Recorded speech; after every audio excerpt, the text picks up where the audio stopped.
क्या कभी ऐसा हो सकता है कि आपकी मेहनत की पूरी फसल एक ही रात में गायब हो जाए और पीछे छूट जाए सिर्फ धोखा और बदबू। नमस्कार दोस्तों, आज की कहानी है भोलेपन और चालाकी की टक्कर की, जहां एक बुजुर्ग दंपति अपनी सादगी के कारण ठग लिया जाता है, लेकिन फिर जो होता है वो आपको हैरान कर देगा। तो चलिए शुरू करते हैं आज की कहानी। बहुत पुरानी बात है। एक घने जंगल के पास एक छोटा सा गांव हुआ करता था। उस गांव में एक दंपति रहा करता था। बहुत साल बीतने के बाद भी उन्हें कोई संतान की प्राप्ति नहीं हुई। अब वे दोनों बूढ़े हो गए थे। वे दोनों अपने गुजर बसर के लिए मौसम के अनुसार अपनी बगिया में हरी सब्जियां उगाया करते थे और उसे बेचकर अपनी जरूरतों को पूरी करते थे। एक दिन की बात है। वे दोनों दोपहर को अपनी बगिया में अरबी लगा रहे थे। उसी वक्त जंगल में से लोमड़ी का एक झुंड गांव की ओर आ गया। बूढ़े दंपति को अरबी लगाते देख लोमड़ियों के मुंह में पानी आ गया और खाने की चाह में उन्हें एक युक्ति सूझी। युक्ति के मुताबिक लोमड़ियों के झुंड में से एक लोमड़ी दोनों के पास गई और कहा, अरे दादा दादी, आप दोनों क्या लगा रहे हैं? बूढ़ा व्यक्ति झुककर अरबी लगाते हुए कहने लगा, हम अरबी लगा रहे हैं बच्चों। तभी दूसरी लोमड़ी उनके पास जाती हुई बोली, अरे दादाजी, अरबी को ऐसे थोड़ी ना लगाते हैं। बूढ़े व्यक्ति ने लोमड़ियों की तरफ नजर घुमाते हुए कहा, तो कैसे लगाते हैं बच्चों? हम तो बरसों से इसी तरह लगाते आ रहे हैं। तीसरी लोमड़ी आगे आते हुए बोली, हम सिखा देंगे दादाजी, अरबी लगाने का नया तरीका। जिस तरीके से लगाने पर अगले दिन ही अरबी के पत्ते निकल आते हैं और कुछ ही दिनों में अरबी का पौधा बड़ा हो जाता है। कैसा तरीका है यह? हमने तो ऐसे तरीके के बारे में अभी तक कभी कुछ सुना नहीं। बताओ तो बच्चों, यह कैसा तरीका है? हम भी तो आजमा कर देखें। दोनों ने साथ कहा। लोमड़ी के सरदार ने कहा, तो हमारी बात को ध्यान से सुनो दादा दादी। सबसे पहले अरबी को एक पतीले में रखकर उसे अच्छी तरह से उबाल लेना। उसके बाद एक एक करके अरबी को केले के कोमल पत्तों से लपेटकर जमीन में गाड़ देना। फिर देखना अगले दिन कैसे अरबी में से पत्तियां निकल आएंगी। लोमड़ी की बातों को सुनकर दादी आश्चर्य से भरी नजरों से उनकी ओर देखकर कहने लगी, क्या सचमुच? अरबी का स्वाद चखने के लिए लोमड़ियां बेताब हुई जा रही थी। वे एक साथ सिर हिलाकर कहने लगी, बिल्कुल सच है दादी जी। बुजुर्ग दंपति ने लोमड़ियों की बात को सच मान लिया। वे दोनों अरबी को उबालने के लिए तैयार हो गए। उन्होंने बची हुई अरबी को समेटने के साथ साथ जमीन पर लगाई गई अरबी को भी खोद कर निकाल लिया और उन्हें लेकर दोनों घर वापस आ गए। बूढ़ी ने लकड़ी डालकर चूल्हा जलाया। बूढ़े ने सारी अरबी को एक बड़े पतीले में डाला और चूल्हे पर चढ़ा दिया। अरबी उबल चुकी थी।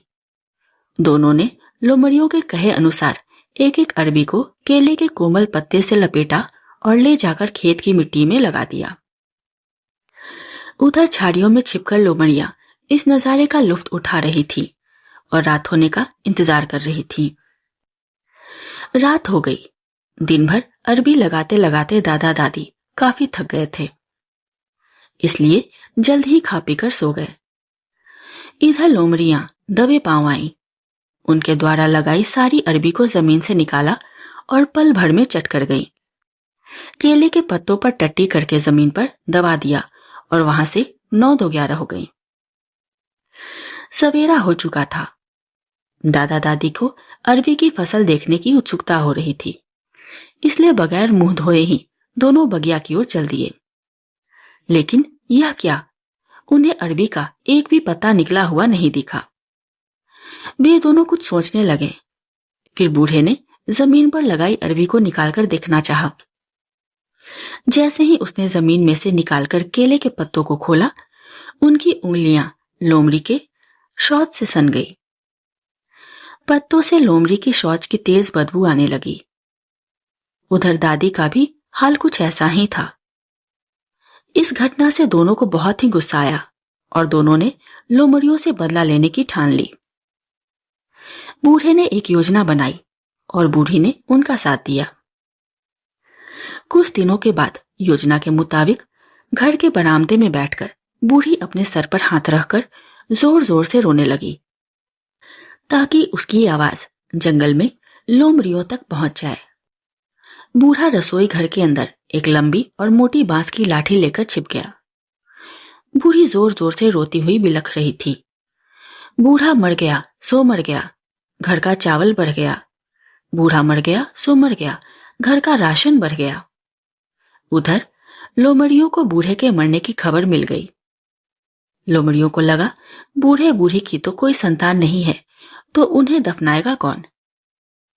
बहुत दिनों के बाद आदमी का मांस खाने को मिलेगा। यह सोचते हुए वे लोग बूढ़ा बूढ़ी के घर की ओर दौड़ पड़े। बूढ़ी को रोता देख सहानुभूति जताते हुए एक लोमड़ी कहने लगी, मत रो दादी, चुप हो जाओ। हम हैं ना दादी, हम दफनाएंगे दादाजी के शव को। वैसे दादाजी का शव कहाँ है, तुम सिर्फ इतना बता दो। दादी ने अपनी तर्जनी उंगली से रसोई घर की तरफ इशारा किया। जब एक एक करके लोमड़ियां रसोई घर के अंदर जाने लगी तो वह और ऊंची आवाज में रो रो कर गाना गाने लगी। एक अंदर गया बूढ़ा, अब दूसरा भी अंदर गया बूढ़ा, अब तीसरा भी अंदर गया बूढ़ा, अब सारे अंदर हैं बूढ़े। सारी लोमड़ियों के अंदर आ जाने के बाद दरवाजे के पीछे लाठी लेकर छिपे बूढ़े ने झट से दरवाजा बंद कर दिया और लाठी उठाकर लोमड़ियों पर ताबड़तोड़ प्रहार करने लगा। हमला इतना अचानक हुआ कि लोमड़ियां संभल नहीं पाई और मार खाते खाते वहीं ढेर हो गईं। बूढ़ा सभी लोमड़ियों को मरा हुआ देख रसोई घर से बाहर निकला और चैन की सांस लेते हुए बरामदे में बूढ़ी के पास आकर बैठ गया। तभी एक लोमड़ी, जो कि डर के मारे चूल्हे में रखे बड़े कड़ाही के अंदर छिपी हुई थी, मौका देखकर वह अपना काला मुंह लेकर रसोई घर से निकली और जंगल की ओर दुम दबाकर भाग गई। तो दोस्तों, इस कहानी से ये समझ आता है कि सिर्फ मेहनत ही नहीं, समझदारी भी उतनी ही जरूरी होती है। अगर हम बिना सोचे समझे किसी की बात मान लें तो नुकसान हमारा ही होता है, लेकिन अगर वक्त पर बुद्धि काम आ जाए तो सबसे चालाक को भी मात दी जा सकती है। अगर आपको ये कहानी पसंद आई हो तो इसे लाइक करें, शेयर करें और ऐसे ही मजेदार किस्सों के लिए जुड़े रहें। फिर मिलेंगे एक नई कहानी के साथ। नमस्कार।